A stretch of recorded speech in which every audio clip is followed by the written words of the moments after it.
The evening rain pattered against the window of the Fields townhouse drawing-room, mirroring the nervous rhythm of Lady Blanche Fields's heart. She stood perfectly still as her lady's maid adjusted the lace on her evening gown, her eyes fixed on the reflection of the young woman before her. At 20 years of age, Blanche had always known her future would be determined by duty rather than desire. Her father, the Earl of Westwick, had made that abundantly clear throughout her upbringing. "Hold still, my lady," whispered Agnes, her maid of 7 years, as she carefully pinned a pearl hairpin into Blanche's golden-brown curls. "Your father expects you downstairs promptly." Blanche nodded slightly, careful not to disturb Agnes's work. "Has he arrived yet?" she asked, her voice barely audible above the rain. Agnes paused, her eyes meeting Blanche's in the mirror. "No, my lady, but your parents and Lord Fitzwilliam are waiting in the drawing-room." Lord Fitzwilliam, her father's oldest friend and the man who had orchestrated what was to be her future, a future that now included marriage to Archibald Prescott, the Duke of Thornwood, a man whose name alone was enough to silence a room. When Agnes had finished, Blanche dismissed her with a grateful nod and moved to the window. The street below was dark and empty, save for the occasional carriage passing by, wheels splashing through puddles. Somewhere out there was the man she was to marry, a man she had never met, but whose reputation preceded him like a shadow. The Duke of Thornwood was not merely a peer of the realm, he was a figure of dark fascination among London society. At 35, he had never married, preferring instead the company of cards, horses, and, if rumours were to be believed, a string of mistresses across the continent. Some whispered of duels fought at dawn, of fortunes won and lost at his gaming tables, of a temper as unpredictable as the English weather. "Blanche," her mother's voice carried up the stairs, "come down at once." With a final glance at her reflection, Blanche straightened her shoulders and left the sanctuary of her room. She descended the stairs slowly, one hand trailing the polished banister, each step bringing her closer to the conversation that would seal her fate. The drawing-room fell silent as she entered. Her father, the Earl, stood by the fireplace, his imposing figure casting a long shadow across the room. Her mother, the Countess, sat rigidly on the settee, her face a careful mask of composure. Lord Fitzwilliam, a portly gentleman with thinning hair, rose from his seat and bowed slightly. "Ah, Lady Blanche," Lord Fitzwilliam said, his smile not quite reaching his eyes, "looking as lovely as ever." "Thank you, Lord Fitzwilliam," Blanche replied with practiced courtesy, taking a seat beside her mother. Her father cleared his throat. "Blanche, Lord Fitzwilliam has brought news. The Duke of Thornwood has accepted our proposal. The marriage will take place in 3 weeks' time." Though she had expected it, the finality of the statement struck Blanche like a physical blow. "So soon?" she managed to ask, her voice surprisingly steady. "His Grace sees no reason for delay," Lord Fitzwilliam interjected. "And I must say, Lady Blanche, you should consider yourself fortunate. The Duke could have his pick of any young lady in England. Many families have sought an alliance with Thornwood." "And why has he chosen me?" Blanche asked, ignoring her mother's warning glance. Lord Fitzwilliam exchanged a look with her father before answering. "The Duke requires a bride of impeccable lineage and proper upbringing. Your father's estates border his lands in Hampshire. It is a prudent match. Prudent. Not romantic, not passionate, not even promising happiness. Prudent. The Duke will call tomorrow," her father announced. "You will receive him properly, Blanche. This alliance will secure our family's position for generations to come." Blanche knew what remained unsaid. Her father's gambling debts had mounted in recent years, and the Fields estate was in desperate need of the financial security this marriage would bring. She was the price to be paid. "Yes, father," she answered, lowering her eyes to hide the flash of rebellion within them. Later that night, as Blanche prepared for bed, a knock came at her door. Her mother entered, carrying a small package wrapped in cream-colored paper. "This arrived for you," the Countess said, handing Blanche the parcel. "From the Duke." Blanche took it with trembling hands. It was heavier than expected, and she unwrapped it carefully. Inside was a black velvet box. When she opened it, she gasped. A necklace of diamonds and sapphires gleamed against the dark velvet, the stones catching the candlelight and throwing prisms across the walls of her bedchamber. "It's beautiful," she whispered, unable to deny the exquisite craftsmanship. Indeed. Her mother's voice softened. "Blanche, I know this is not the marriage you dreamed of as a girl, but you must understand that I have a duty to our family, Blanche finished for her. I understand, mother. The Countess sighed, reaching out to touch her daughter's cheek. The Duke is a powerful man with connections throughout England. He will provide for you, protect you. That is more than many women can hope for in a marriage. And his reputation? Blanche asked. The rumors of his temper, his gambling, his indiscretions. Men of his station often have reputations exaggerated by gossip, her mother replied carefully. Judge him by his actions toward you, not by drawing-room whispers. After her mother left, Blanche remained sitting on her bed, staring at the necklace. It was a cold, beautiful thing, much like the future that awaited her. She closed the box with a decisive snap and placed it on her dressing table. The following morning, Blanche was awakened by Agnes rushing into her room, her face flushed with excitement. "My lady, you must come quickly." Blanche sat up, alarmed. "What is it? What's happened?" "A delivery, my lady, for you, from the Duke." Blanche hastily donned her robe and followed Agnes downstairs. In the entrance hall stood a large arrangement of exotic flowers, unlike anything Blanche had ever seen. Deep purple blooms mingling with white lilies and sprays of delicate ferns. And in the center, stark against the vibrant colors, was a single black rose. Her father was examining a card that had accompanied the flowers. He handed it to her without comment, his expression unreadable. Written in a bold, slashing hand were the words, "Bella e perigosa, como nos." "What does it mean?" Blanche asked, staring at the foreign words.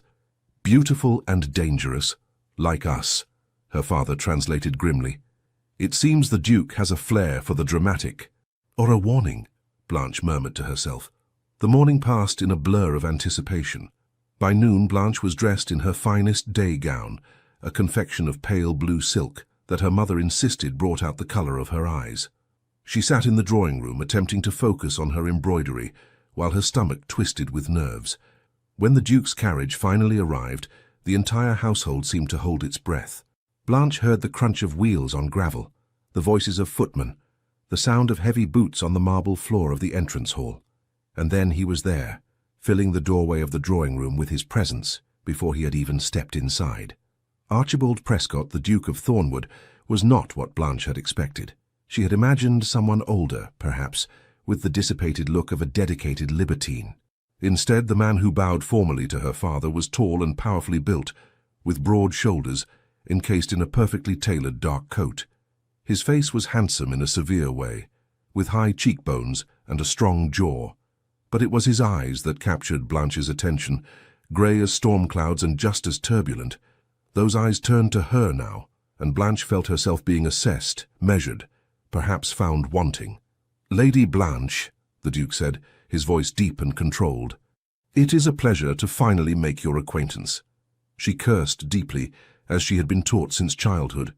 "Your Grace, the pleasure is mine."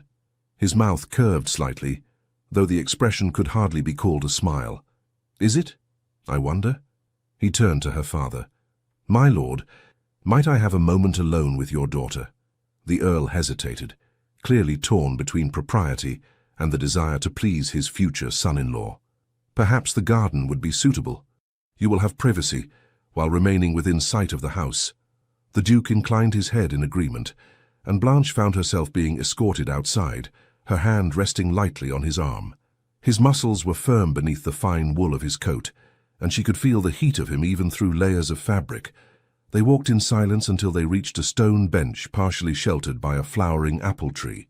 The Duke gestured for her to sit, while he remained standing, his tall figure imposing against the backdrop of carefully tended roses. "I imagine you have questions," he said without preamble. Blanche looked up at him, surprised by his directness. "Several, Your Grace." "Ask them." She hesitated, gathering her courage. "Why me? There must be dozens of young ladies more suitable, with larger dowries, more influential connections." The Duke studied her for a long moment. "I require a wife who understands duty, who will not expect romantic nonsense or interfere with my affairs. Your father assures me you have been raised to know your place." Each word was like a slap, confirming her worst fears. "I see. And the black rose? What was the meaning of that gesture?" Something flickered in his eyes, amusement perhaps. A reminder, Lady Blanche, that appearances can be deceiving. The black rose is not truly black, merely so deep a red that it appears so in certain light. And you, Your Grace, are you different in certain light as well? For the first time, she saw genuine surprise cross his face, quickly masked by his usual impassive expression. You are bold for one so young. Forgive me, she said quickly, lowering her eyes. I spoke out of turn. No. His voice had softened slightly. It is refreshing. Most people are too afraid to speak truth in my presence. Should I be afraid? The question escaped before she could stop it. The Duke's face hardened again. Yes, Lady Blanche. Perhaps you should. Before she could respond, he reached into his coat and withdrew a small box covered in black velvet. Your betrothal gift. I expect you to wear it at the dinner Lord and Lady Harrington are hosting tomorrow night. Blanche accepted the box with trembling hands. Inside lay a ring of astounding beauty, a large sapphire surrounded by diamonds set in platinum. It belonged to my grandmother, the Duke said, watching her reaction closely. The last Duchess of Thornwood, whom I actually respected. It's beautiful, Blanche whispered, genuinely moved by both the gift and its history. It suits you, he replied, taking the ring and sliding it onto her finger. His touch was surprisingly gentle, his hands warm against her cold fingers. For a brief moment their eyes met, and Blanche felt something shift between them, a recognition perhaps, or a silent acknowledgement of their shared future. Then the moment passed, and the Duke stepped back, his face once again an unreadable mask. I will call for you tomorrow at 7. Be ready. With that he bowed formally and walked back toward the house, leaving Blanche alone with the weight of the ring on her finger and the unsettling feeling that she had glimpsed something beneath the Duke's fearsome reputation, something that made her wonder if perhaps there was more to Archibald Prescott than the world was permitted to see. The Harrington ballroom was ablaze with light, hundreds of candles reflecting off crystal chandeliers and the jewels of London's elite. Blanche stood at the entrance, her hand resting on the Duke of Thornwood's arm, acutely aware of the hush that fell over the crowd as they were announced. His Grace, the Duke of Thornwood, and Lady Blanche Fields, the butler intoned, his voice carrying across the vast room. All eyes turned toward them, and Blanche felt the weight of countless stares, some curious, some envious, some openly pitying. She straightened her spine and lifted her chin, determined not to show any sign of the anxiety churning within her. The Duke guided her down the stairs with practiced ease, his hand firm at her back. He leaned close, his breath warm against her ear. They're wondering how a lamb such as yourself ended up with the wolf, he murmured, amusement colouring his voice. Shall we give them something to truly gossip about? Before she could respond, he had swept her onto the dance floor as the orchestra struck up a waltz. His hand at her waist was possessive, his lead commanding as he guided her through the steps with unexpected grace for a man of his size. You dance well, Your Grace, Blanche observed, finding her voice at last. One of many skills I've cultivated over the years, he replied, his eyes never leaving her face. You seem surprised. I confess I did not expect, she hesitated, refinement. His mouth curved into that not-quite smile she was beginning to recognize. I may have a reputation for savagery, Lady Blanche, but I am not a complete barbarian. I did not mean to offend. You didn't. He twirled her expertly around a corner of the dance floor. Tell me, what else have you heard about your future husband? I find myself curious about my own reputation. Blanche felt heat rise to her cheeks. It would not be proper to repeat such things. Ah, but I insist. Consider it your first duty to me, absolute honesty. She met his gaze directly, gathering her courage. They say you fought duels at dawn over gambling debts and women's honor, that you've broken men financially at your gaming tables without remorse, that your temper is unpredictable. Is that all? He asked, seeming almost disappointed. There is more, but I would rather not. The women, he supplied. They've told you about the women. Blanche looked away, unable to maintain eye contact during such an improper conversation. Yes. His grip on her waist tightened almost imperceptibly. And does that concern you, Lady Blanche? The prospect of sharing your husband with others? Would it matter if it did? She countered, surprising herself with her boldness. The music came to an end, and the Duke stepped back, bowing formally. But as he straightened, she caught a glimpse of something in his eyes. Respect, perhaps, or curiosity. "You continue to surprise me," he said quietly. "Come, there are people you should meet." He led her through the crowded ballroom, stopping occasionally to exchange brief greetings. Blanche noted how conversations faltered as they approached, how men straightened and women lowered their eyes. The Duke's power was palpable, his influence evident in every interaction. They were approached by a striking woman in her early 30s, dressed in a gown of deep burgundy that bordered on scandalous in its design. Her dark hair was arranged in an elaborate style adorned with rubies, and her smile held secrets Blanche could only guess at. "Archibald," the woman purred, offering her hand, which the Duke kissed with practiced courtesy. "How delightful to see you tonight, and this must be your bride-to-be. Lady Blanche Fields, may I present Lady Eleanor Huntington, Countess of Blackmore," the Duke said formally. Lady Eleanor's eyes swept over Blanche with undisguised assessment. "How charming! So young, so fresh. Quite a departure from your usual taste, Archibald." "Eleanor," the Duke warned, his voice taking on an edge Blanche hadn't heard before. The Countess laughed lightly. "Forgive me, I merely wished to meet the woman who has finally captured the elusive Duke of Thornwood. You must be quite extraordinary, Lady Blanche." "I assure you I am quite ordinary, my lady," Blanche replied, instinctively disliking the woman, though she couldn't precisely say why. "I doubt that very much."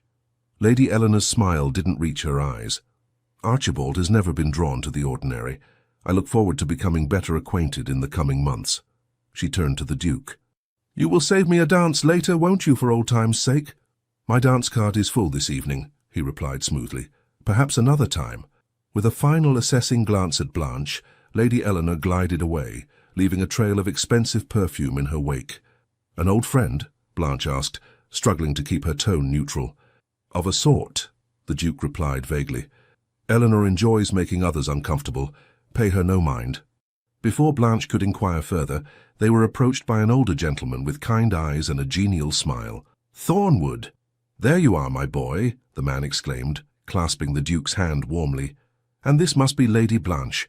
My dear, you are even more lovely than rumours suggested." "Lady Blanche, this is Lord Henry Caldwell, a dear friend of my late father's," the Duke explained, his demeanour softening noticeably. Lord Henry took Blanche's hand between both of his. "I am delighted to meet you, my dear. When I heard Archibald had finally decided to wed, I could scarcely believe it. He has been in need of a steadying influence for quite some time." "You give me too little credit, Henry," the Duke protested, but there was no real offence in his tone. "And you give yourself too much," Lord Henry countered good-naturedly. He turned back to Blanche. "I hope you will call on Lady Caldwell soon. She is most eager to meet you, and would be happy to offer any guidance as you prepare for your new role as Duchess." "That is most kind," Blanche replied sincerely, warmed by the genuine welcome in the older man's manner. "I would be honoured." "Excellent. Now, Thornwood, if I might borrow you for just a moment. Sir William has some questions about that horse you're selling." The Duke hesitated, looking at Blanche. "Will you be all right for a few minutes?" "Of course," she assured him. "I see some friends of my mother's. I'll join them until you return." With a nod, the Duke allowed himself to be led away by Lord Henry, leaving Blanche momentarily alone. She had just started toward a group of familiar faces when a hand caught her elbow, pulling her gently but firmly into a quiet alcove partially hidden by a large potted palm. "Lady Blanche, forgive my boldness, but I must speak with you urgently." The speaker was a young man perhaps a few years older than herself, handsome in a conventional way, with earnest brown eyes and a concerned expression. "Sir, this is most inappropriate," Blanche protested, trying to step away. "Please, just one moment. I am Edward Sinclair, Viscount Harley.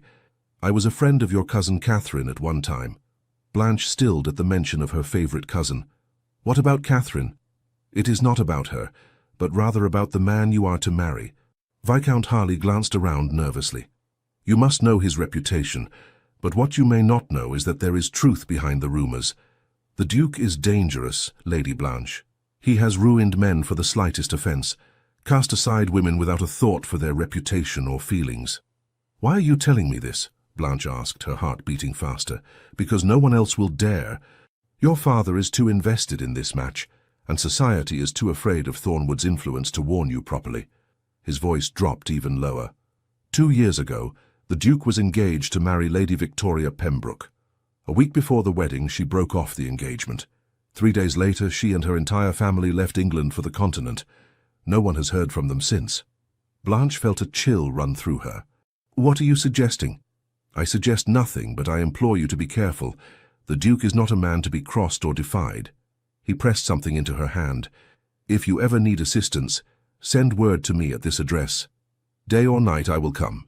Before she could respond, Viscount Harley slipped away, disappearing into the crowd as quickly as he had appeared. Blanche looked down at the folded paper in her hand, then hastily tucked it into her glove as she spotted the Duke returning. "Who was that?" he asked sharply, his eyes scanning the crowd. "Just someone claiming acquaintance with my cousin," Blanche replied, trying to keep her voice steady. "Nothing of importance." The Duke's eyes narrowed slightly, but he did not press further. "It's getting late. I think we've made a sufficient appearance for one evening." As they made their way toward the exit, Blanche caught sight of Lady Eleanor watching them from across the room, her expression calculating. The woman raised her glass in a mock toast, her ruby lips curved in a knowing smile.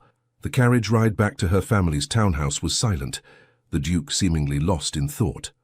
Blanche used the opportunity to study him in the dim light of the carriage lanterns. His profile was strong, aristocratic, his expression remote.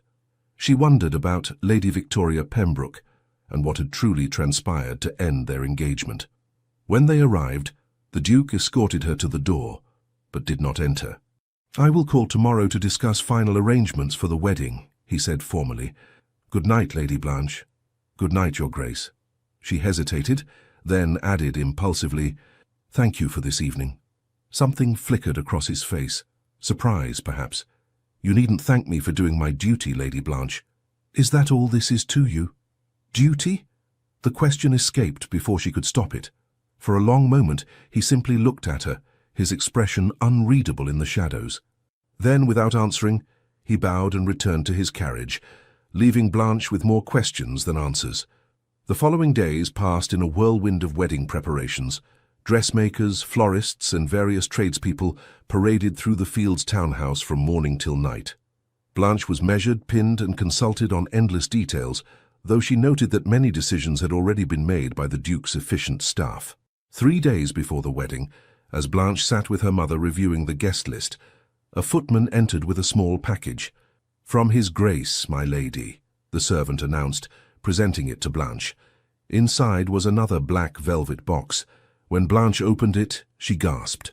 Nestled against dark silk was a hairpin fashioned as a black rose, its petals crafted from some dark gemstone she could not identify, with a single dewdrop of diamond at its center. A note accompanied the gift. "Wear this on our wedding day." Her mother peered at the unusual ornament. "How distinctive. The Duke certainly has unique taste." "Yes," Blanche murmured, touching one petal gently. "He does." That evening, as Blanche prepared for bed, Agnes entered with a troubled expression. "My lady, there's a woman here to see you. She says it's most urgent and private."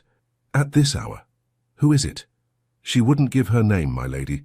She's waiting in the small parlor. I came to you directly without informing your parents." Curiosity overcoming propriety, Blanche donned her dressing gown and followed Agnes downstairs. In the small parlor, illuminated by a single lamp, stood a woman in a plain, dark cloak, her face partially hidden by its hood. "Thank you for seeing me, Lady Blanche," the woman said, lowering her hood to reveal a face that might once have been beautiful, but now showed signs of hardship and sorrow. "My name is Mary Hargreaves. Until 3 years ago I was known in certain circles as the Duke of Thornwood's mistress." Blanche felt as though the floor had tilted beneath her feet. "I don't think—" "Please," Mary interrupted, "I have risked much to come here tonight. All I ask is 5 minutes of your time." Slowly Blanche nodded, gesturing for the woman to continue. "I was young when I met Archibald Prescott, not much older than you are now. He was charming, generous, irresistible. For 2 years I lived in a house he provided, wore jewels he gave me, believed the promises he whispered." Her voice turned bitter. "Until the day I told him I was with child. His child." Blanche's hand went instinctively to her throat. "What happened?" He changed in an instant. The man I thought I knew disappeared, replaced by someone cold, calculating. He accused me of lying, of trying to trap him. He gave me £100 and told me never to contact him again, to leave London or face the consequences. And the child? Blanche asked, dreading the answer. I lost it, Mary said simply. Perhaps from grief, perhaps from fear. I'll never know. But I tell you this not to hurt you, Lady Blanche, but to warn you. The Duke of Thornwood is a man of two faces. The one he shows the world, charming, controlled, civilized, and the one he reveals when he no longer needs to pretend. Why should I believe you? Blanche asked, though a part of her already did. You could be anyone with any motive. Mary reached into her cloak and withdrew a small brooch shaped like a wolf's head, its eyes two small rubies. He gave this to me on our first anniversary together. He has one identical to it. He wears it sometimes on his waistcoat. Ask him about it if you doubt me. Blanche had indeed seen such a pin among the Duke's possessions during one of his visits. Be careful, my lady, Mary continued. Watch for the signs. When his eyes grow cold, when his voice becomes too controlled, those are the moments to fear. Why tell me this now? Why not before the engagement was announced? I tried, Mary said simply. My letters were returned unopened. Your father's servants were instructed not to admit anyone without a proper introduction. She moved toward the door. I've said what I came to say. What you do with this information is your choice. But remember, once you are his wife, there will be no escape. After Mary left, Blanche remained in the parlour for a long time, her mind a tumult of confusion and fear. She thought of the Duke's controlled demeanour, his reputation, the warnings she had received, but she also remembered the gentleness of his touch when he placed the ring on her finger, the respect in his eyes when she spoke her mind, the way his face softened when he spoke to Lord Henry Caldwell. Which was the true Archibald Prescott, and what would happen when she became his wife? The night before her wedding, Blanche found herself unable to sleep, pacing her bedchamber as rain lashed against the windows. A storm had blown in from the east, bringing with it winds that howled through London streets like restless spirits. A knock at her door startled her. Agnes entered, carrying a package. This just arrived for you, my lady, by special messenger, despite the hour and the weather. The package was wrapped in black paper and tied with a silver ribbon. With trembling fingers, Blanche unwrapped it to find a box of polished wood.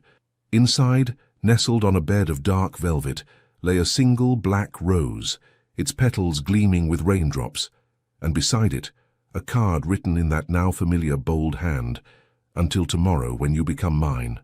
A." Blanche stared at the rose, symbol of the man she was to marry, beautiful, rare, and with thorns sharp enough to draw blood. Tomorrow she would walk down the aisle to meet him, would speak vows binding her life to his, would follow him to his home as his Duchess, and she would finally discover which face of the Duke of Thornwood would greet her when the doors closed behind them. St. George's Church in Hanover Square was filled to capacity, the pews occupied by the cream of London society. White lilies and roses adorned every surface, their sweet fragrance hanging heavy in the air. Outside, a crowd had gathered to catch a glimpse of the bride and the notorious Duke of Thornwood. In a small antechamber, Blanche stood before a mirror, hardly recognizing the young woman who stared back at her. Her wedding gown was a masterpiece of ivory silk and Brussels lace, the bodice adorned with seed pearls, the train extending 6 feet behind her. Her veil, family heirloom of delicate Honiton lace, was secured with the black rose hairpin the Duke had sent her. Her father entered, resplendent in formal attire, his expression a mixture of pride and resolution. "It is time, Blanche." She took his offered arm, her heart hammering so loudly she was certain he must hear it. "Yes, father." The music swelled as the doors opened, and Blanche felt hundreds of eyes turn toward her. But she saw only one person, the tall figure standing at the altar, his broad shoulders encased in a coat of midnight blue, his expression unreadable as she began her slow walk toward him. With each step, Blanche felt the weight of her decision. She could still turn back, could still refuse, but to what end? Her family needed this alliance, and beyond duty, some part of her had become fascinated by the enigma that was Archibald Prescott. She wanted to solve the puzzle, to discover what lay beneath the fearsome reputation and controlled exterior. As she reached the altar, her father placed her hand in the Duke's. Through her thin gloves, she could feel the warmth of his palm, the strength in his fingers as they closed around hers.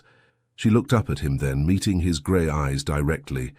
Something passed between them in that moment, a silent acknowledgement, a promise unspoken. His expression softened almost imperceptibly, and he gave her hand a gentle squeeze before turning to face the vicar. The ceremony passed in a blur of ancient words and solemn promises. Blanche heard herself speak her vows clearly, felt the cool metal of the ring as it slid onto her finger. And then it was done. She was no longer Lady Blanche Fields, but Blanche Prescott, Duchess of Thornwood. The Duke led her back down the aisle, her hand resting on his arm, her new wedding ring catching the light. Outside they were greeted by cheers from the gathered crowd and a shower of rose petals. The Duke's carriage waited, a magnificent vehicle drawn by 4 perfectly matched black horses. He handed her in carefully, then joined her, sitting close enough that she could feel the heat of his body through the layers of her gown. As the carriage pulled away, heading toward the Thornwood mansion in Mayfair, where the wedding breakfast would be held, silence fell between them. "You look beautiful," he said finally, his deep voice startling her. "Thank you, Your Grace." "Archibald," he corrected her, "or Archie if you prefer. You are my wife now. Formality between us is unnecessary." "Archie," she repeated, testing the name on her tongue. "It seems too familiar for one such as yourself." His mouth curved in that almost smile. "Perhaps that is why I prefer it from you." The wedding breakfast was a lavish affair. The Thornwood mansion transformed into a wonderland of flowers and light. Blanche moved through the celebration in a daze, accepting congratulations, dancing with her new husband, smiling until her cheeks ached with the effort. She noticed Lady Eleanor Huntington watching them from across the room, her expression unreadable. When their eyes met, the Countess raised her glass in a toast, her ruby lips curved in that same knowing smile Blanche had seen at the ball. As evening approached, Blanche found herself increasingly anxious about what was to come. Her mother had provided only the vaguest description of marital duties, emphasizing forbearance and submission rather than any practical details. When the time came for her to change into her travelling clothes, for they were to spend their wedding night at the Duke's country estate rather than in London, Blanche was led upstairs by a stern-faced older woman who introduced herself as Mrs. Porter, the housekeeper of Thornwood Hall. "I have served the Thornwood family for 30 years, Mrs. Porter informed her as she helped Blanche out of her wedding gown. His Grace's mother was a fine lady, God rest her soul. She would be pleased to see him finally married." "Did you know her well?" Blanche asked, eager for any insights into the family she had just joined. "Indeed, Your Grace," the housekeeper replied, the new form of address reminding Blanche of her altered status. "The late Duchess was kind but firm, much respected by the staff. His Grace was devoted to her." "And his father?" Mrs. Porter's expression hardened slightly. "The late Duke was a man of strong appetites and stronger temper. His Grace takes after him in looks, but in character he is more his mother's son, though few see it." This glimpse into Archie's childhood intrigued Blanche, but before she could inquire further, Mrs. Porter had finished helping her into a travelling outfit of deep blue velvet and was ushering her back downstairs where the Duke waited. They departed amid a flurry of well-wishes and ribald jokes from the gentlemen, which Blanche pretended not to hear. The Duke's travelling carriage was even more luxurious than the one they had used earlier, with cushioned seats and silk curtains that could be drawn for privacy. As they left London behind, darkness fell, and Blanche watched the city lights recede, replaced by the deeper darkness of the countryside. The Duke sat opposite her, his face illuminated intermittently by the passing of roadside lanterns. "Are you tired?" he asked after they had been travelling for some time. "A little," she admitted. "It has been rather an overwhelming day." "Indeed." He reached into a compartment beside him and produced a silver flask. "Brandy? It might help with the chill." Blanche hesitated, then accepted it, taking a small sip that burned pleasantly down her throat. "Thank you. You've conducted yourself admirably today," he said, watching her. "Many young ladies would have been overcome by the attention." "I was raised to maintain composure in public," Blanche replied. "My mother would accept nothing less." "Ah, yes, the indomitable Countess of Westwick. She reminds me somewhat of my own mother. a woman of firm principles and unwavering expectations. Mrs. Porter mentioned you were close to your mother. Something flickered across his face, surprise perhaps that she had been discussing him with the staff. Yes, she was a sanctuary in what was often a turbulent household. And your father? Blanche ventured, curious if he would confirm the housekeeper's veiled comments. The Duke's expression closed off immediately. That is not a subject I care to discuss, particularly on my wedding night. Forgive me, Blanche said quickly. I did not mean to pry. He sighed, running a hand through his dark hair in a surprisingly human gesture. No, I apologize. It is natural for you to have questions about the family you have joined. Perhaps another time we can discuss my parents, but for tonight let us speak of more pleasant things. The remainder of the journey passed in surprisingly comfortable conversation. The Duke asked about her childhood, her education, her interests. Blanche found herself telling him about her love of literature, her secret passion for sketching, even her childhood adventures with her cousin Catherine. In return, he shared stories of his time at Oxford, his travels on the continent, his interest in breeding horses. It was well past midnight when they finally arrived at Thornwood Hall, a magnificent estate set among rolling hills. Despite the hour, servants lined up to greet them, and Blanche was shown to a suite of rooms that took her breath away with their elegance and luxury. These are the Duchess's apartments, the Duke explained, as he followed her into the sitting room. They have been redecorated for your arrival, but if there is anything you wish to change, you need only inform the staff. Blanche looked around at the beautiful furnishings, the silk wallpaper, the exquisite paintings. It's perfect, she said softly. Thank you. An awkward silence fell between them, the reality of their situation suddenly pressing in. Blanche was acutely aware that beyond the door to her right lay her bedchamber, and beyond that, the marital duties she had been so inadequately prepared to fulfill. The Duke cleared his throat. I will leave you to settle in. Your lady's maid should arrive with the rest of the luggage shortly. When you are ready, I will return. He bowed formally and left, closing the door quietly behind him. Blanche sank onto a delicate sofa, her nerves a jumble of fear, curiosity, and something else she could not quite name.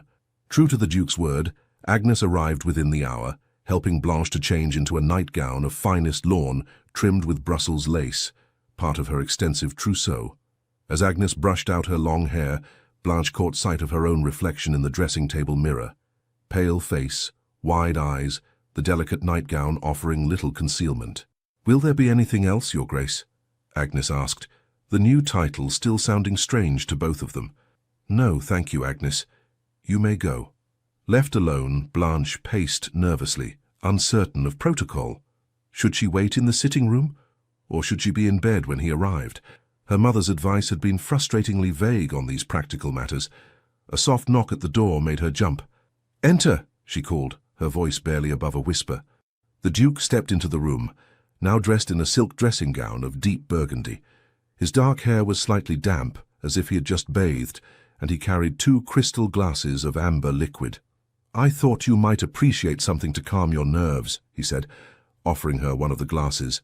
Blanche accepted it gratefully, taking a sip of what proved to be excellent brandy. Thank you.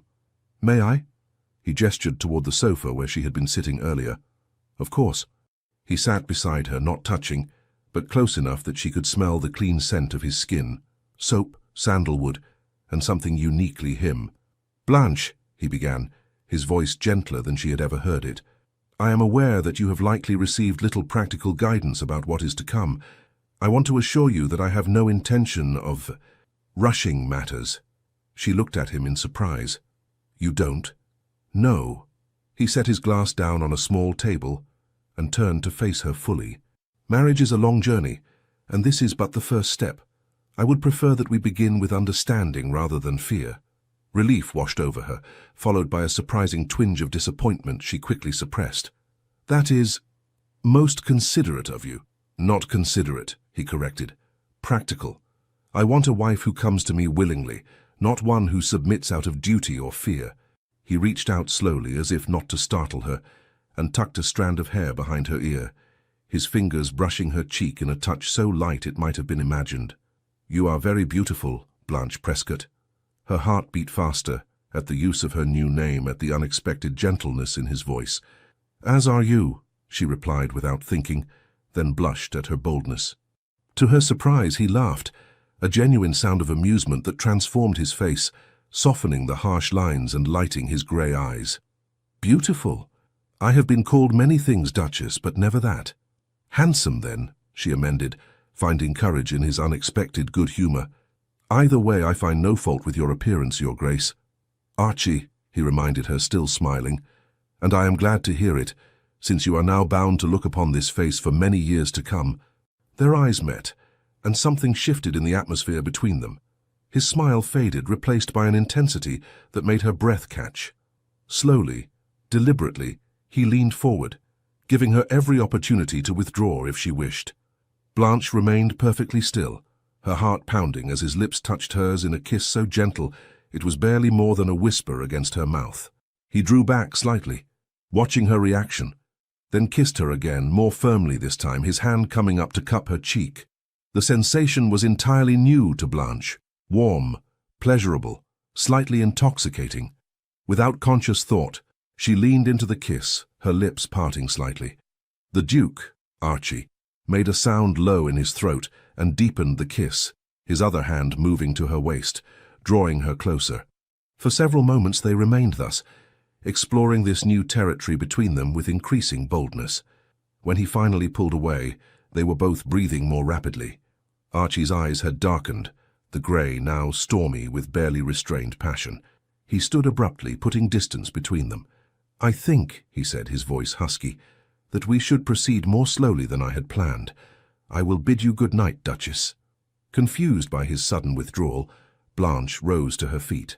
Have I done something wrong? No, he assured her quickly. Quite the opposite, in fact. But I made a promise to myself, and I intend to keep it. Rest well, Blanche. We will have time enough for everything else. He bowed formally and left, leaving Blanche standing in the centre of her sitting room, her lips still tingling from his kiss, her mind a whirl of confusion and unexpected disappointment. She moved into her bedchamber and slipped beneath the covers of the enormous four-poster bed, certain she would never fall asleep after such an evening. Yet exhaustion claimed her quickly, and she drifted off, dreaming of grey eyes and gentle hands. Blanche awoke to sunlight streaming through windows that had been opened by some silent servant. For a moment she was disoriented, the unfamiliar room and luxurious bed confusing her. Then memory returned, the wedding, the journey, the kiss. She was the Duchess of Thornwood now, mistress of this grand estate, and wife to a man she was only beginning to understand. Agnes entered with a breakfast tray. Good morning, Your Grace. His Grace asked that you be allowed to sleep as long as you wished, but said to tell you that when you are ready he would like to show you the grounds. What time is it? Blanche asked, sitting up. Just past 10, Your Grace. I've laid out a riding habit for you, as His Grace mentioned you might wish to explore on horseback. After a light breakfast, Blanche dressed in the riding habit of deep green velvet with gold braiding, another item from her extensive trousseau. Agnes arranged her hair in a simple chignon, and Blanche descended to find her husband waiting in the grand entrance hall. He was dressed for riding as well, his tall figure striking in a coat of dark brown and buckskin breeches.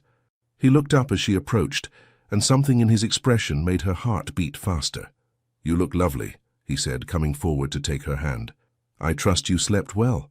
Very well, thank you, she replied, noticing how his thumb brushed lightly over her knuckles before he released her. The room is beautiful. I'm glad you approve.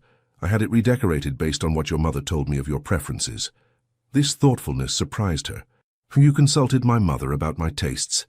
Of course, I wanted you to feel at home here. He offered his arm. Shall we? The horses are waiting. Outside, two magnificent horses were indeed waiting, a spirited bay stallion for the Duke and a more sedate chestnut mare for Blanche. She's gentle but not dull, Archie explained as he helped Blanche mount. I was told you are an accomplished rider, so I thought you might appreciate a mount with some spirit. Thank you, Blanche said, genuinely pleased by his consideration. She's beautiful. Her name is Athena.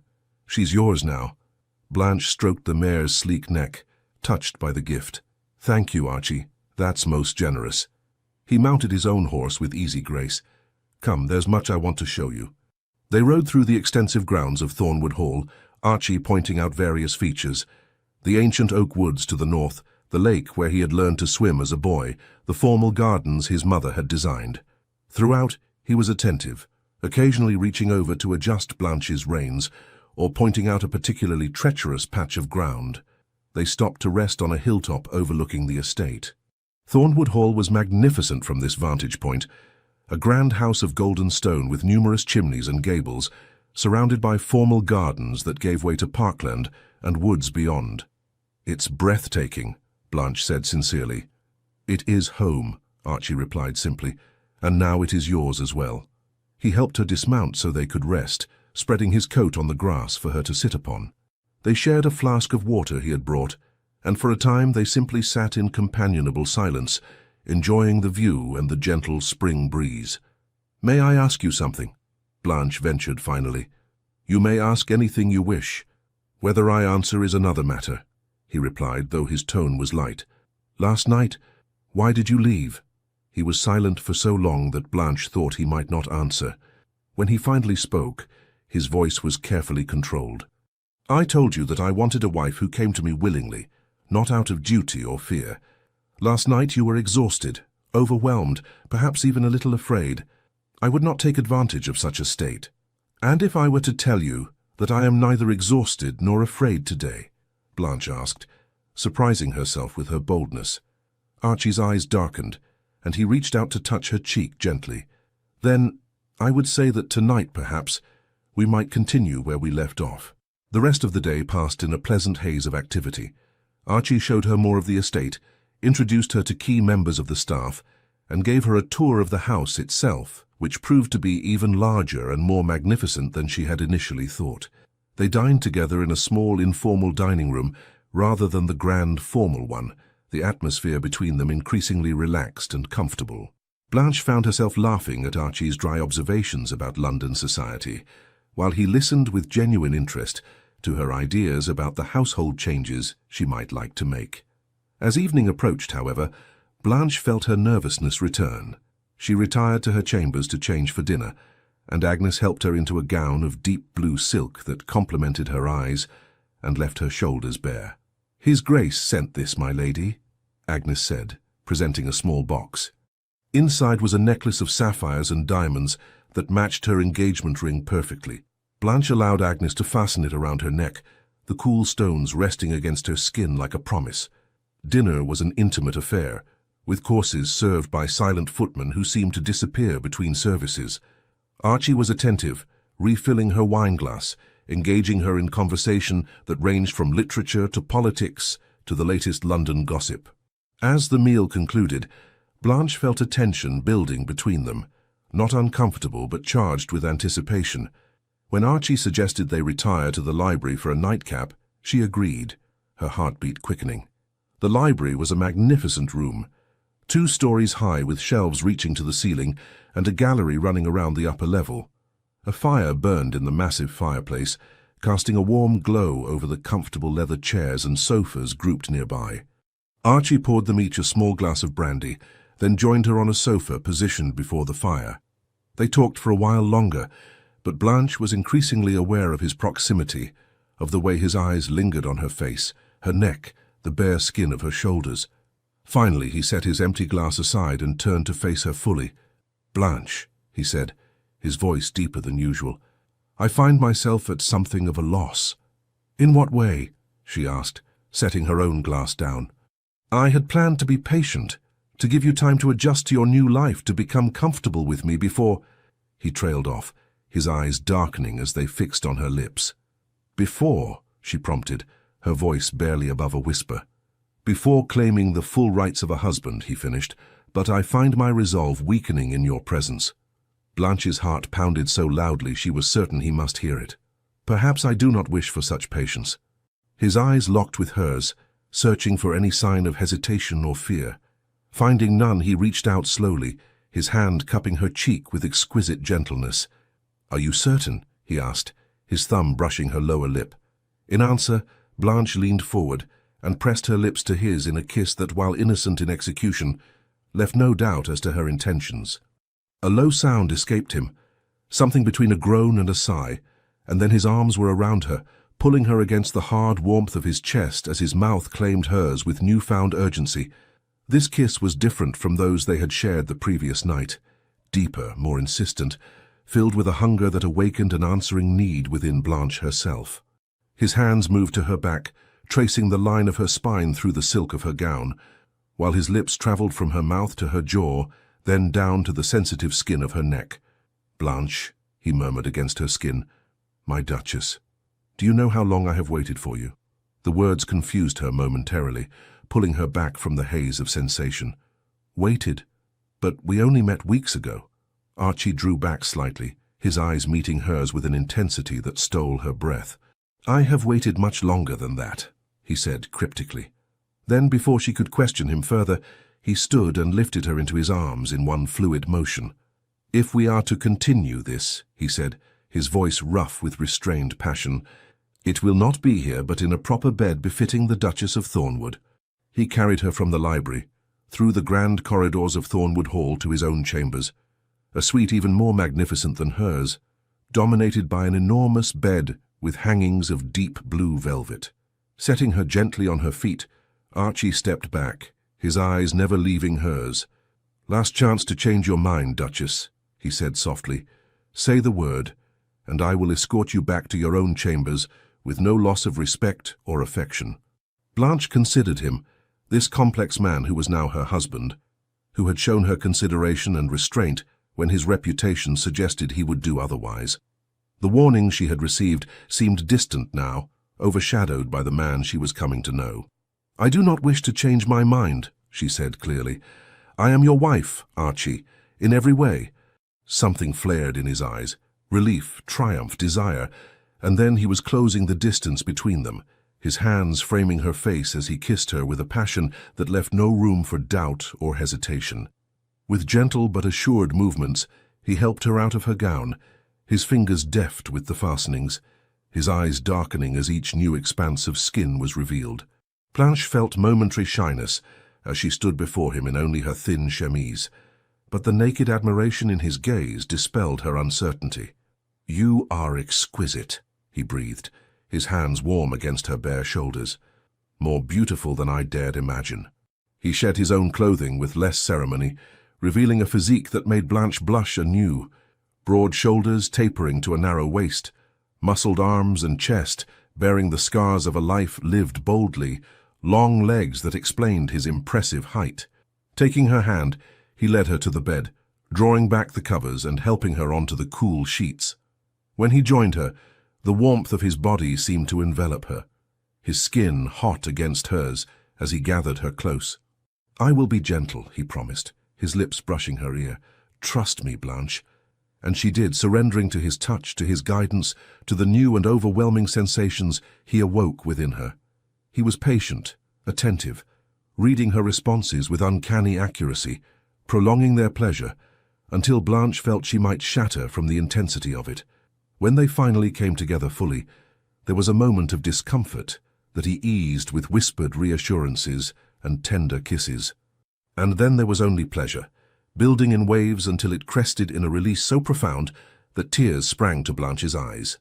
Afterward, as they lay tangled together in the rumpled sheets, Archie's arms holding her securely against his chest, Blanche felt a peace she had not expected, a rightness that transcended the physical act they had shared.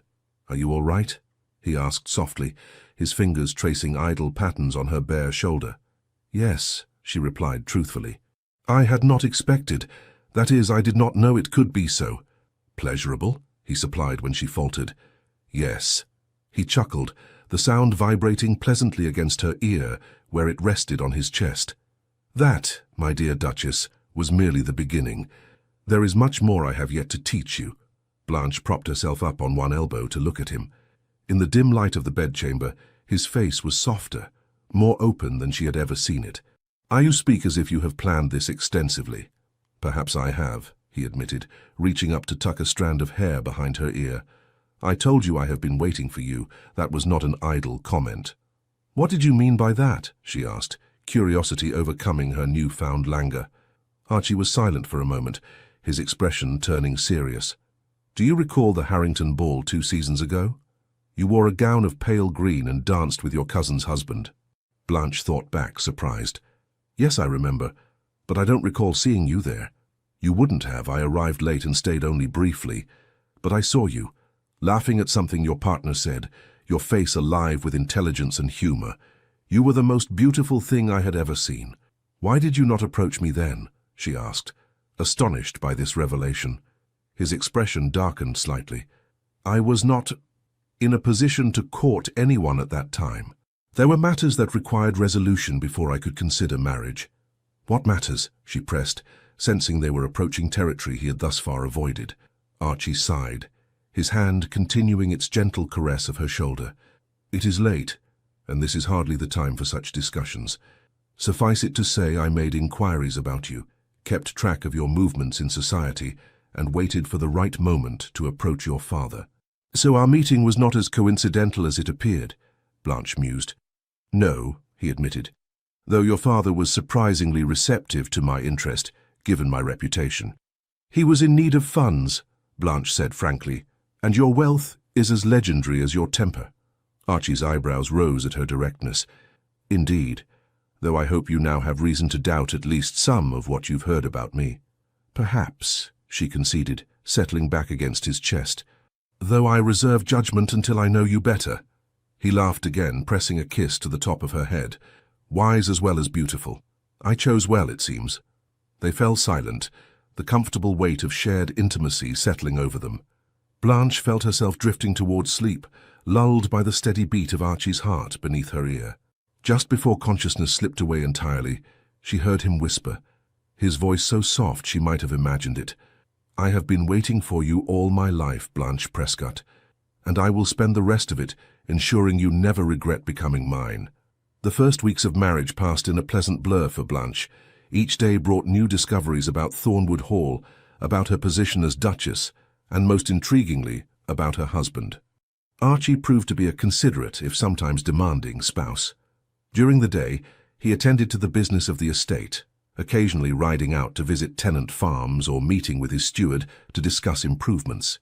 He included Blanche in these discussions, valuing her opinions and encouraging her to take an active role in the management of their home. In the evenings they dined together, sometimes in companionable silence, sometimes engaged in spirited debates about literature, politics, or philosophy. Archie's intelligence was formidable, his knowledge extensive, and Blanche found herself both challenged and stimulated by their conversations. And at night, he was a passionate and attentive lover, guiding her through the intricacies of physical pleasure, with a patience that belied his reputation for impatience in all other matters. Yet for all their growing closeness, Blanche was aware of walls still standing between them, subjects Archie avoided, parts of himself he kept carefully hidden. He never spoke of his father, changed the subject whenever the previous duke was mentioned, and became remote whenever Blanche inquired too deeply into his life before their marriage. One afternoon, about a month after their wedding, Blanche was exploring the lesser-used parts of the house when she came upon a portrait she had not seen before. It hung in a dimly lit corridor of the east wing, partially obscured by a heavy curtain, as if someone had attempted to hide it without quite removing it entirely. The painting depicted a man of perhaps 40, with features startlingly similar to Archie's, the same high cheekbones, the same strong jaw, the same tall, powerful build. But where Archie's eyes were grey and often warmed with humour or desire when he looked at her, this man's eyes were cold blue, his expression one of barely restrained cruelty. "I see you've found him," came a voice from behind her. Blanche turned to find Mrs. Porter, the housekeeper, watching her with an unreadable expression. "The previous Duke?" Blanche guessed. "Indeed, Your Grace. His late Grace, the 7th Duke of Thornwood, father to our current Duke." "Why is his portrait hidden away like this?" Blanche asked, though she suspected she already knew the answer. Mrs. Porter hesitated, clearly torn between loyalty to the family and honesty with its newest member. "It is not my place to speak of family matters, Your Grace." "I am family now," Blanche pointed out gently, "and I would understand my husband better if I knew more of his past." The older woman sighed. "Very well, but not here, if you please. Some conversations are better held in private." She led Blanche to a small sitting room nearby, checking that they were alone before closing the door firmly. "The late Duke was not a kind man," Mrs. Porter began, choosing her words carefully. "To the outside world he presented a face of charm and cultivation, but within these walls he was different." "Different how?" Blanche pressed. "Cruel, Your Grace. Particularly to his Grace's mother, the late Duchess, and to the young master himself." Mrs. Porter's face hardened with old anger. "I served as lady's maid to the Duchess before becoming housekeeper. I saw things, heard things, that no child should have to endure." Blanche felt a chill run through her as pieces began to fall into place. Archie's reluctance to discuss his father, the control he exerted over his own temper, the flashes of vulnerability she sometimes glimpsed beneath his carefully maintained exterior. "What happened to him? To the previous Duke?" "He died when the current Duke was 17, Mrs. Porter replied. "A riding accident, they said, though there were whispers." "What kind of whispers?" Blanche asked, her heart beating faster. The housekeeper looked away. "That it was no accident, that the young master confronted his father about the treatment of the Duchess, who was ill by then. That words became blows, and in the struggle that followed," she trailed off meaningfully. "You believe Archie, his Grace, was responsible for his father's death?" Blanche clarified, shocked. "I believe justice was done," Mrs. Porter said firmly, "and I believe his Grace has spent every day since then ensuring he does not become the man his father was. It is why he kept himself apart from society for so many years, why he was so selective in choosing a bride." She looked directly at Blanche now. "He feared passing on that legacy, you see, the temper, the cruelty, until he met you." "Me, but why would I make a difference?" Mrs. Porter smiled slightly. "Because, Your Grace, you remind him of his mother in all the ways that matter. Your strength, your kindness, your unwillingness to be cowed by his reputation. The late Duchess was similarly spirited before years of mistreatment broke her spirit." This revelation left Blanche reeling. She thanked Mrs. Porter for her honesty and retreated to the gardens to think, walking the gravel paths as she attempted to reconcile this new information with the man she was coming to know. If what the housekeeper said was true, Archie's fearsome reputation, his controlled demeanor, even his reluctance to marry until now, all of it took on new meaning. He wasn't a heartless rake, but a man determined not to repeat the sins of his father, a man who had perhaps kept himself isolated to protect others from what he feared lurked within himself. Her contemplation was interrupted by the arrival of a messenger from London, bearing a letter marked with the seal of Lord Fitzwilliam, her father's friend who had helped arrange her marriage. The footman delivered it to her with a bow, and Blanche broke the seal, curious what news he might have. The contents of the letter turned her blood to ice. "My dear Lady Blanche, for so I shall always think of you, I write with grave concerns for your safety and well-being. Information has come to light regarding your husband that I feel duty-bound to share, despite the risk to myself in doing so. The Duke of Thornwood's previous engagement to Lady Victoria Pembroke was not broken by the lady, as society believes. Rather, the lady discovered something so disturbing about the Duke that she fled for her very life. I have learned from a reliable source that the Duke was responsible for the death of his own father, and that his mother's subsequent illness and death were hastened by her knowledge of this fact. Furthermore, it has come to my attention that the Duke has developed an unhealthy obsession with you, having watched you from afar for some time before orchestrating your marriage. His financial assistance to your father was merely a means to an end, securing you as his possession. I urge you to exercise extreme caution. If you find yourself in danger, remember you have allies who can help you escape the fate that nearly befell Lady Victoria. Destroy this letter upon reading. The Duke has eyes and ears everywhere." Your concerned friend, Lord Fitzwilliam. Blanche, read the letter twice, her hands shaking. The accusations aligned with what Mrs. Porter had just revealed about Archie's father, but cast the events in a far more sinister light. And the claim about his obsession with her, was that merely a twisted interpretation of the interest he had admitted to harboring since seeing her at the Harrington ball? She was still standing in the garden, the letter clutched in her hand, when she heard the crunch of gravel behind her.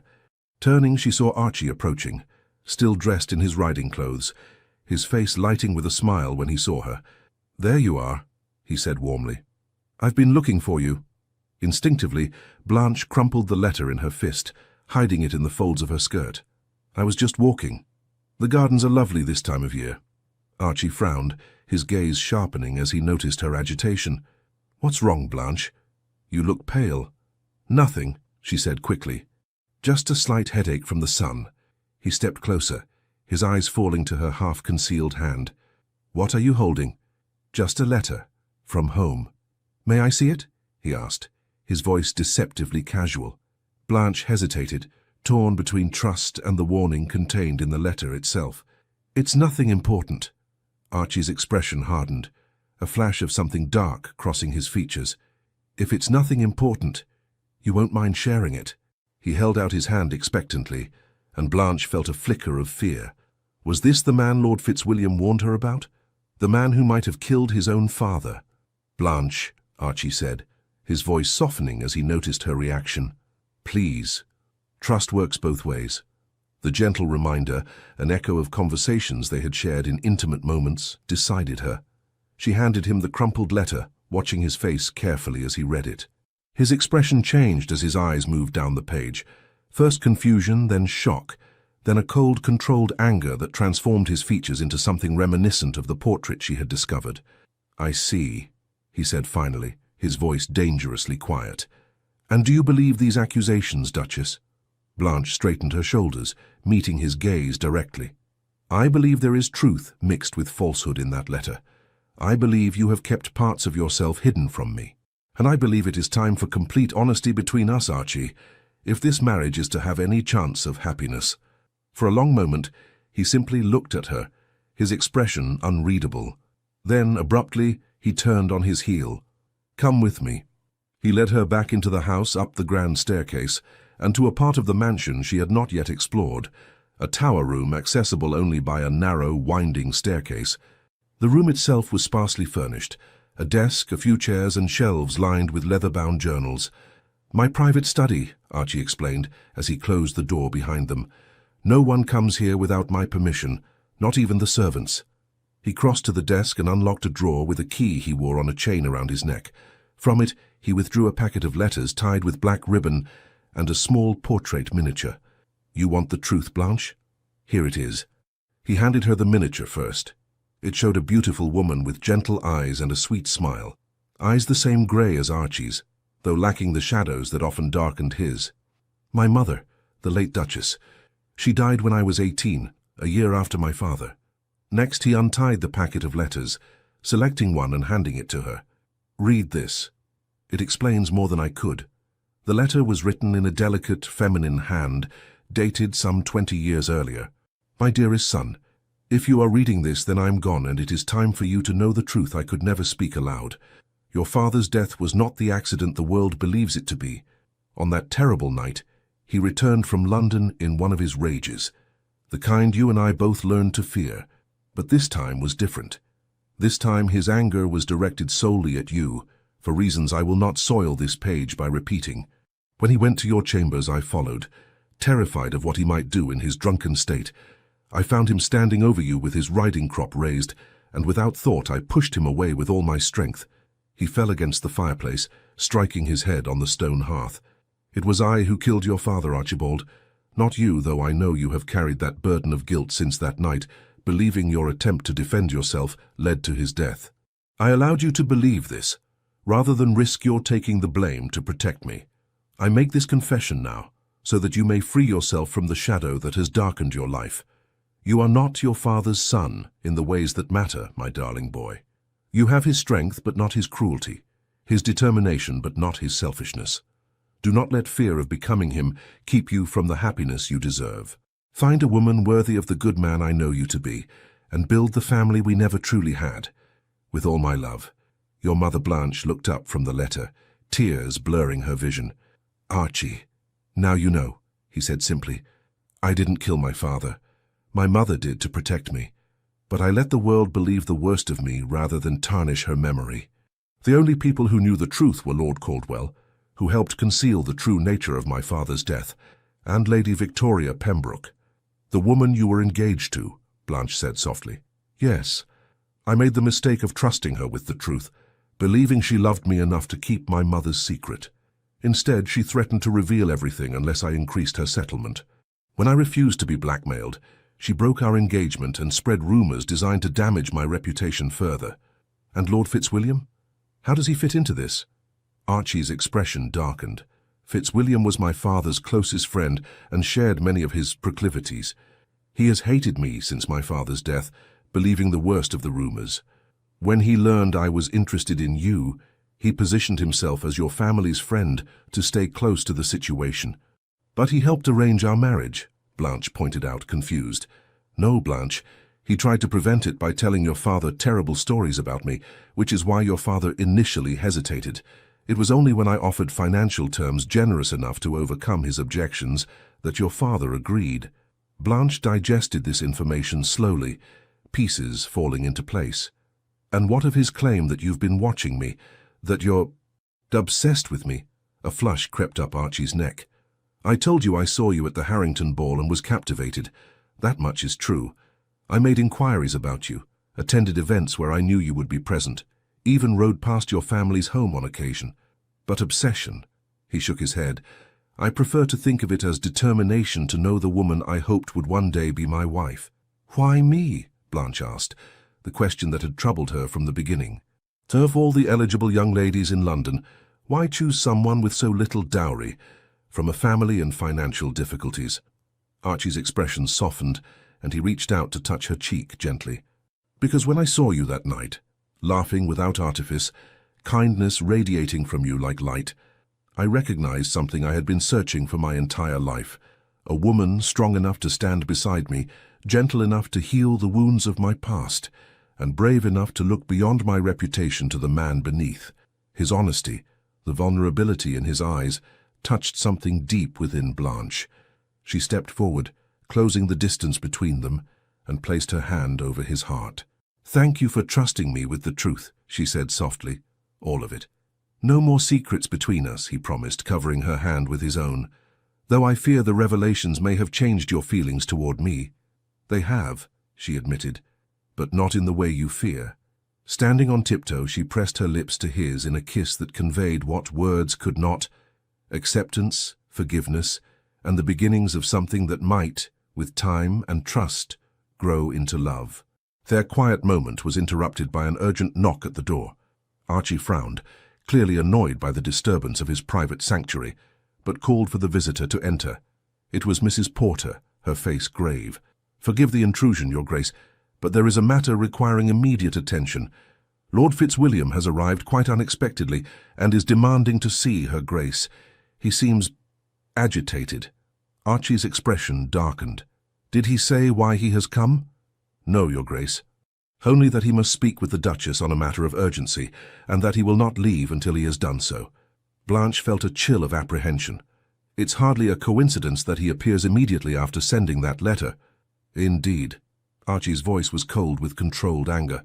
Mrs. Porter, have Lord Fitzwilliam shown to the blue drawing-room and inform him that the Duchess and I will attend him shortly. After the housekeeper had gone, Archie turned to Blanche, his face serious. You don't have to see him, I can send him away. She shook her head.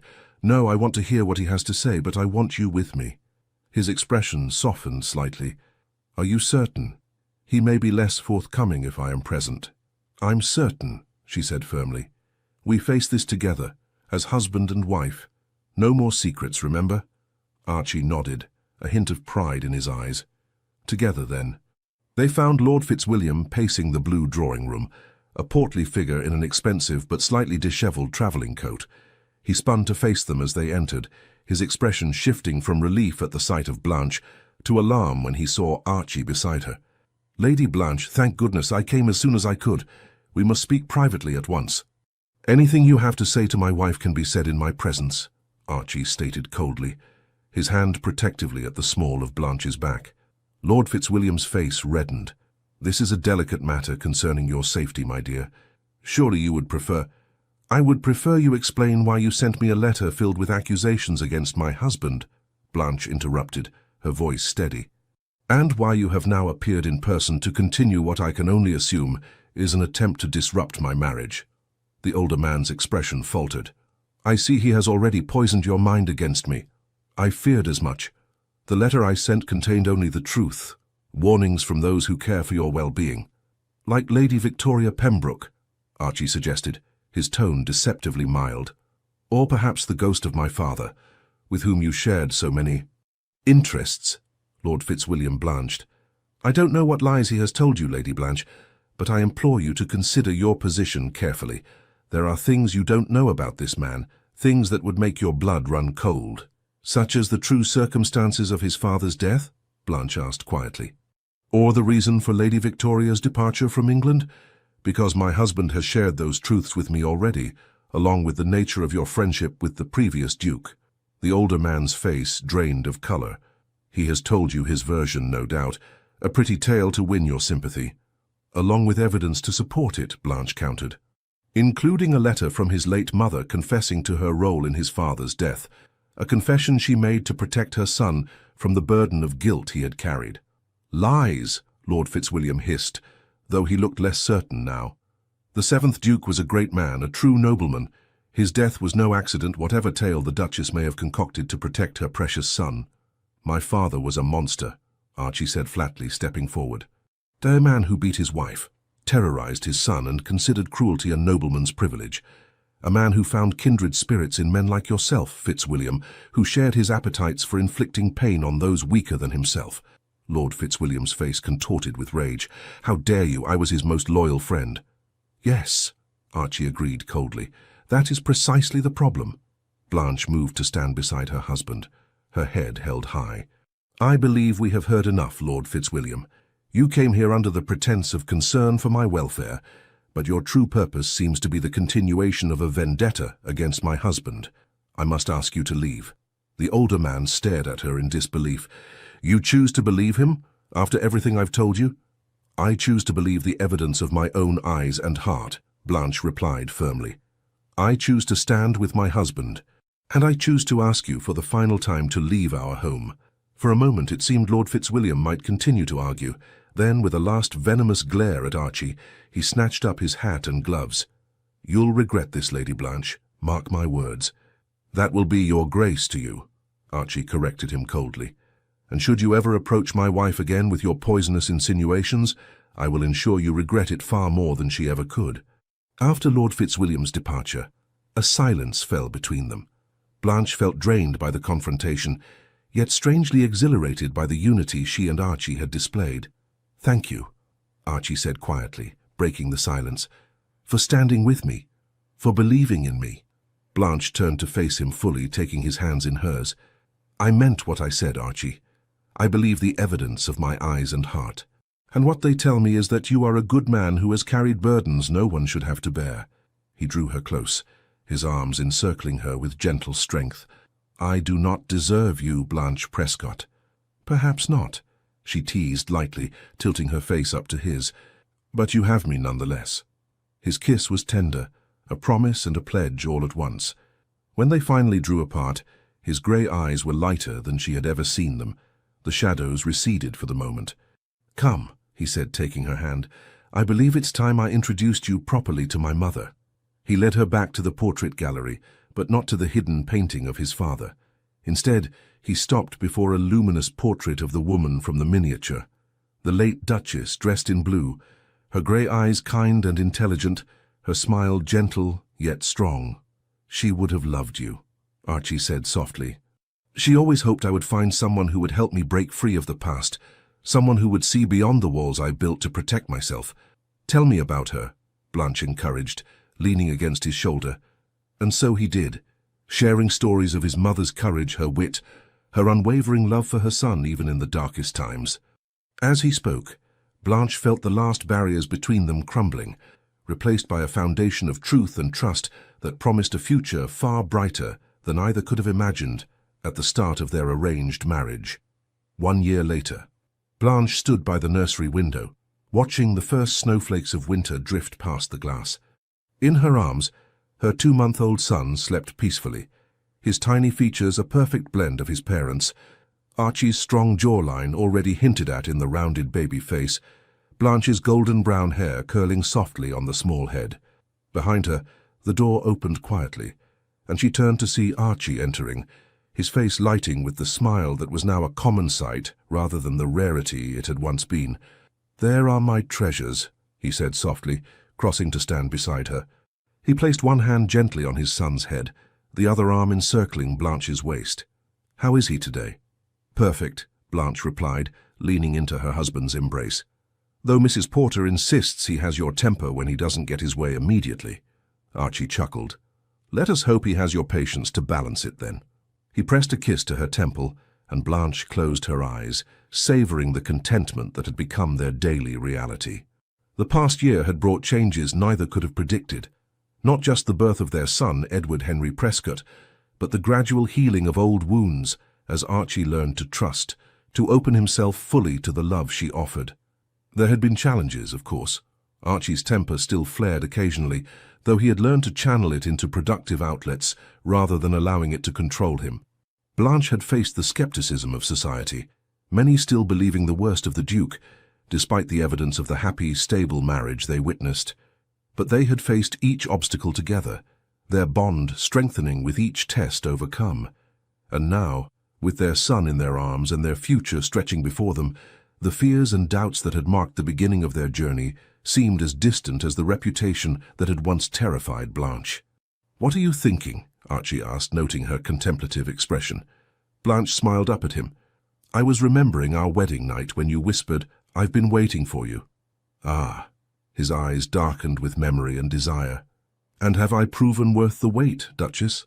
"Every day," she assured him, rising on tiptoe to kiss him softly. "Every single day." As if sensing his parents' happiness, little Edward stirred in Blanche's arms, his eyes grey like his father's but without the shadows, blinking open to gaze up at them. "Hello, my son," Archie murmured, gently taking the baby from Blanche's arms and cradling him with the confidence he had developed over the past months. "Have you been dreaming of horses and adventures like your papa used to?" Blanche watched them together, her heart full to bursting with love for these two, the man who had overcome his past to become the husband and father she now witnessed, and the child who represented their shared future, free from the shadows that had once threatened to engulf them both. Outside, the snow began to fall more heavily, a clean white blanket covering the grounds of Thornwood Hall. But inside the nursery, warmed by love and lit by the soft glow of family bonds, Blanche knew they had created something far more enduring than any winter could challenge. A home built on truth, trust, and the kind of love that transforms even the most fearsome reputations into footnotes of a story still being written. The end. Dear listener, if this story found you today, perhaps it wasn't by chance. Perhaps the universe is gently reminding you of something time sometimes makes us forget. You still deserve to be happy. It doesn't matter how many winters your soul has endured, how many silences you've carried, or how often someone said certain joys are no longer meant for you. The truth is quite different. As long as there is life, there is beauty, there is emotion. There are unexpected reunions between who we were and who we still might become. Just like Blanche and the Duke, who believed their fates were sealed by pain, duty, or the past, you too can allow yourself to be surprised. It's never too late to feel something true, never too late to love again, to laugh again, to feel again. Never too late to open the window and let in a new ray of sunlight, even a shy one, carrying promises of tenderness. Open yourself to possibility. Let life whisper something new to you. Maybe the next joy is waiting in the next morning, in an unexpected conversation, or in the simple pleasure of a warm cup of coffee that smells like a sweet memory. And tonight, rest your heart. Let go of the weight of the days. Leave the world outside, just for a moment. You don't need to prove anything anymore. You've already triumphed for all that you've lived, for all that you've felt. Now, just live your life, and live it joyfully. May sleep come to you like a gentle embrace, and may the night bring peaceful, protected dreams, wrapped in stillness and grace. You are important, you are loved, and you are exactly where you're meant to be. With all our gratitude, Legends of the Fall Team. Thank you so much for staying with us until the end. We hope this story wrapped around your heart like a warm blanket, reminding you that even in the darkest times, love can arrive, quietly but powerfully, and change everything. Please like, comment, share and subscribe to our channel. From the bottom of our hearts, thank you for supporting us. It's what gives us the strength and joy to keep creating these stories full of romance, redemption and deep emotion. And don't forget, at the end of this video there's another story waiting just for you. Click and discover another tale that will stir your soul. Thank you for being here. The Legends of the Fall Team.